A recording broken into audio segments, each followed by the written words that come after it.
Angalia hayo maisha tangu mfahamu hayo mambo Mungu ambayo amekutendea. Unayathamini? Kwa sababu unapoyathamini hayo mambo Mungu aliyokutendea, maana yake unamthamini Mungu aliyoyatenda. Ulipitia pakubwa sana. Usisahaulishe kuna mahali Mungu alikutoa. Yaani hili sio swala la kupepesa macho. Mungu amekutoa mahali ambapo na wewe inafika wakati tunasema Mungu hakika wewe ni Bwana katika maisha yangu. Kwa hiyo usisahau hata siku moja. Sio msahauliko wa mambo makuu ambayo Mungu ameyatenda katika maisha yako.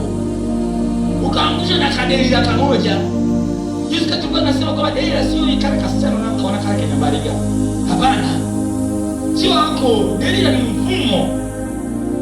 Dela sio mwanadamu tu, dela ni mfumo. Dela ni kila kishawishi chochote unachokiona uona kinarau kwa nje. Lakini kumbe huo ndio moto utakao kuteketeza. Kina ushawishi mkubwa sana. Kwa sababu nilikuwa nawaambia kwamba usielewe mazingira ya dhambi. Kwamba ukaendelea kujinadi kwamba mimi nimemjua Mungu tangu nizaliwe. Unamwona ni mabaya, kanini? Unajua pastor Obati. Unajua nini ila nisoma, anafundisha shule. Pastor Obati, mimi haleluya. Praise Jesus. Kuna kinakana na mapengo.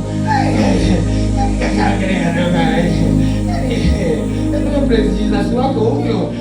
Kwanza angalau angalau kukupa hekima ya kufunika mapengo unapokuwa na jinadi. Angalau praise Jesus unataka kuwa umeokoka. Praise Jesus unaendelea na praise Jesus yako. Bwana yapeleke kwako praise Jesus. Mimi niambie umeokoka ama hutaokoka. Hiyo tosha. Praise Jesus inakuja baada. Praise Jesus haitakupeleka mbinguni. Tunaenda vizuri jamani. Yaani Mungu hatishiki na kiwango cha eti sio ni profesa. Sio naongea wewe naongea kimungu. Hata tukikukuta sima tabona kuja haleluya. How are you? I fine, you know. I've come from America. America is a very good place, you know. A place where everybody is, you know. Ni mambo ya yako ni ya kwako. Sisi ambayo hatuyajui, hayatuhusu hata kuyajua. Tunachokijua ni kama Mungu anatupenda sote. Na tunamwamini Mungu na tunafika mambo ya juu zaidi kwa jina la Yesu. Mambo hayo ni kwako. Tena usikishie kabisa. Usikishie. Alafu sana twende. Maana wao walikuwa wanasema kazi. Na wale wengine kaza kusikishia. Kama unajua pastor wangu unamwambia kwamba ni Biblia. Nisijui kusoma. Unajua kusoma. Umenunua Biblia ukamwambia Mungu kwamba Mungu nifundishe kusoma, akakataa. Mimi pastor mimi sijaingia darasani eti pastor tutakuwa tunaoneana eti pastor. Mshukuru kama umeenda darasani. Mshukuru huko ni kulea dhambi za uzembe. Mimi sijakuuliza unajua kusoma ama hujui kusoma. Nimekuuliza una Biblia. Hilo tu. Unajua pastor, yani wewe usije kufuru Mungu. Na kuuliza Biblia unaweza kulipa kufuru. Nakwambia kwa sababu nishakutana nayo. Wanajiteteaga, mimi sijui kusoma. Unajua. Tafuta hela, nunua Biblia. Halafu sasa mambo mengine yatakukuta huko njiani mbele ya safari. Usije kumfundisha Roho Mtakatifu kazi. Wanaweza sasa na kwa kizazi sasa ambao hawataki kununua Biblia, hii zamieni. Tuendelee na kizazi cha kinachofuata. Kwa sababu kizazi cha siku hizi hawana haja kununua Biblia. Hii Biblia wanakwambia karatasi haya. Beba. Sasa watu wengine anaingia vumbi, anasema mimi simu yangu mimi nimebeba kama mtoto. Yaani nimetafuta. Akiwa akione dada mnakwenda vitu vyake, anasema akafunga hapo chini. Mimi unajua, mimi hapa ndio kila kitu. Na kikombe kila kitu usikubali. Yaani usikubali kushawishika kwa kuharakisha tu ndio. Kila kitu. Hebu angalia ujiulize sana. Anasema kama simu ndio kila kitu. Kuna mambo mengine huku ndani nakwambia kila kitu ni kweli. Ni kweli, ndio wale wanaokuta vipi habari yako, anakwambia safi, umesoma maliza chuo sasa vipi, na umepata kazi, umefanya kazi, una miaka 3 unafanya kazi, shwari. Sasa vipi, tunataka kula ubwabwa. Nakwambia pasta wewe niache tu. Yesu ni mwema. Yesu ni mwema wapi? Yesu ni mwema wapi? Hebu tueleze vizuri bana. Hebu tujizane si. Yesu ni mwema.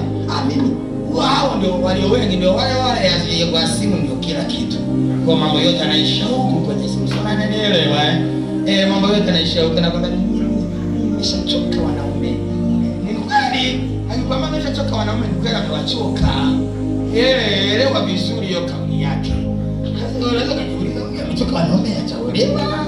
Sasa amewachokaje? Hajaolewa. Wewe ndugu yangu, yaani ndugu yangu, usio mwepesi wa kuitikia mambo ambayo hujaelewa.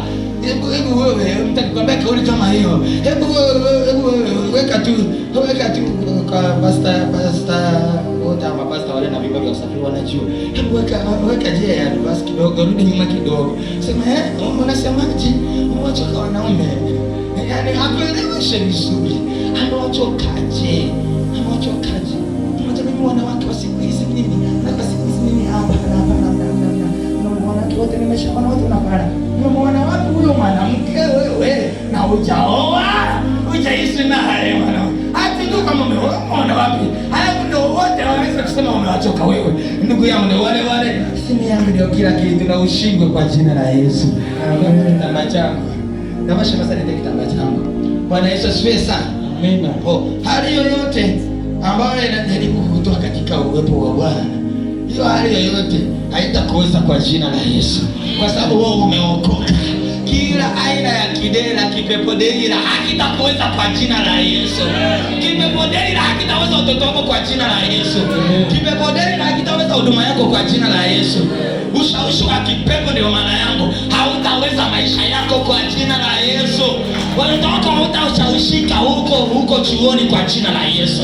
Utawasomesha, watahitimu, watakuheshimisha na wewe kwa jina la Yesu. Watu wako watakuheshimisha kwa jina la Yesu. Biashara yako itakuheshimisha kwa jina la Yesu. Hautashawishika mara unatembea kwa mara unaanza hii biashara unaiacha, mara unaanza hii biashara unaiacha, mara unaanza hii biashara unaiacha. Utakuwa malaya wa biashara ndugu yangu. Hebu wewe kazi ya msimamo wa kumtumaini Bwana, na Bwana atakusha hii biashara, ataifanikisha kwa jina la Yesu. Kila unachokusudia kitafanikiwa kwa jina la Yesu. Hakuna atakayeyumbisha maisha yako kwa jina la Yesu. Huduma yako itasimama na itapanda viwango. Itaenda kwenye kiwango ambacho Mungu amekusudia kwa jina la Yesu. Hakuna delila katika maisha yako atakayekuweza. Wote watakaokuja ombe delila, njoni mwanguke chini kwa jina la Yesu. Utawaangusha chini kwa jina la Yesu. Samsoni aliangushwa lakini hutaangushwa kwa jina la Yesu. Samsoni alinyolewa lakini hutanyolewa kwa jina la Yesu.